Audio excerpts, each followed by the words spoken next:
Next Gen NYC, creator on how RHOSLC led to new Bravo show and shutting down Nepo baby Skeptics. It's a fun situation.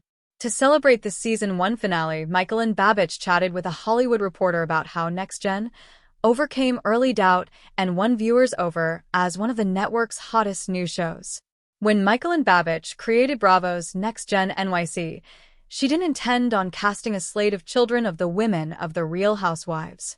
I think many production companies will say that they've pitched, "We should do something with the housewives' kids," she tells the Hollywood reporter. But that's a concept, not a cast. Instead, the showrunner birthed the idea for the show partly thanks to just one cast member she met while working as an executive producer of The Real Housewives of Salt Lake City, Brooks Marks, son of Real Housewife Meredith Marks. "It really did come out of Brooks, and he had a group of friends in New York," she says, adding that his close proximity to the rest of his Next Gen NYC co-stars naturally formed a cast that represents the next generation of New York City. Still, there's no denying that having Marks, Ariana Bierman, Riley Burris, and Gia Giudice, all children of Real Housewives, would particularly intrigue the network's audience. Upon first glance at the series, though, fans were skeptical, with some critics deeming Next Gen NYC Bravo's Nepo baby reality show. Babbage understands the early doubt some fans had towards Next Gen NYC, but that ultimately didn't stop Bravo viewers from giving in and succumbing to what may be the network's latest hit. Next Gen NYC now ranks as Bravo's most-watched series and season premiere of all time, and it also debuted as the #1 most-watched Bravo episode of all time on its streamer, Peacock, across platforms in a 35-day viewing period. "They didn't really understand the chemistry that this cast has," she says. "But once they started watching the show, that shifted. Bravo finds great characters and sometimes, when you're lucky, they fall in love with the characters themselves, which I think happens with a lot of this cast." Below, the Next Gen NYC creator, executive producer, and showrunner explains how Brooks' relationships assembled the cast, the significance of casting the first full-time transgender cast member on a Bravo show, and the potential of a Los Angeles-based spinoff when the time is right. Going into season 1 of Next Gen NYC, there was skepticism about how the show would play out. That's a common thing that happens when Bravo debuts a new show. It specifically happened with The Real Housewives of Salt Lake City and the Valley, and they have turned out to be hit shows for the network. It feels like the same thing is happening with Next Gen NYC, but why do you think that fans were initially skeptical about the show? I think it was a couple of things. I think that when they looked at the cast, they didn't really understand the chemistry that this cast has. And maybe it's a younger show for the Bravo audience. You know, people use that word Nepo babies, and I think people looked at that, and there were fans that wanted a different experience showcased in New York City. But once they started watching the show, that shifted. And it happens all the time. Bravo finds great characters, and people fall in love with watching characters. And sometimes, when you're lucky, they fall in love with the characters themselves, which I think happens with a lot of this cast.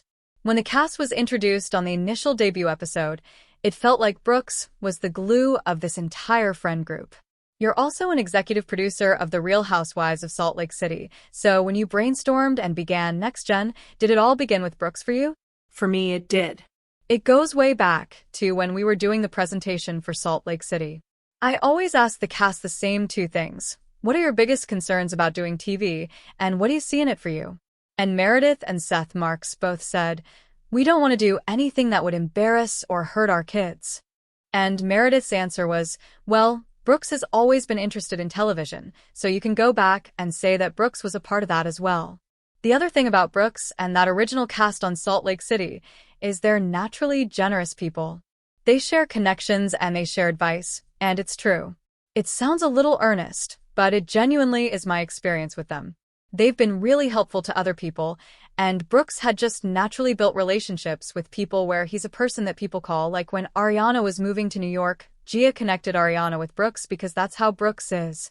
Andy Cohen has said that the show was likely initially greenlit because of this concept of it being based around housewives' children. So when you started casting, is that where it started initially with Brooks, Ariana, Gia, and Riley? No, it really was Brooks and friends of his. I think many production companies will say that they've pitched, We should do something with the housewives' kids.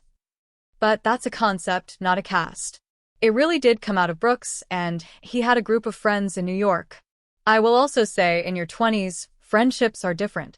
The Real Housewives of OC, it started because they lived in the same gated community. When you're friends in your 20s, you have people coming in and out of friend circles. So Brooks was very close with Riley and very close with Gia, and Gia connected Brooks to Ariana. That's how friendships happen in your 20s. It's more like circles of friends sometimes colliding with each other. This cast certainly feels very modern and Gen Z. Why do you think that right now was the best time to bring this new, fresh, and very modern show to Bravo? I honestly think it's because this cast is at a place in their lives where they've watched their parents on television. From not just the housewives' kids, but Ava Dash, whose father is Damon Dash, and Amira Spain, who has her experiences with media, they have a maturity level of where they are in their lives and what their relationships are with their family and their friends. To me, personally, they don't read like other 20-somethings that I've done projects and worked with. I'm not saying that they're the most mature people on the planet. They're in 20s. There's always a fascination with the housewives culturally, these iconic women, and they have these kids, and that the fact that their children know each other and they're connected, it's not a freak of nature, but it's a fun situation to see this connection actually is there. But was the show built around that? No. I think people also like the show because you get to see some of the most iconic characters, the housewives, Dame Dash, that you know in pop culture, and you get to see them as parents. It feels like Riley and Ariana are the breakout stars of the show. The story of them being friends when they were younger and now reconnecting and forming this real friendship in their adulthood is so beautiful. What was it like depicting that story on the show? And did you think that they would have a connection with both of their parents being from the Real Housewives of Atlanta? Obviously, they knew each other from childhood, but they were both nervous and excited to see each other. Our field team did a really good job of allowing them to just have a connection with each other and not trying to control it or make a story out of it.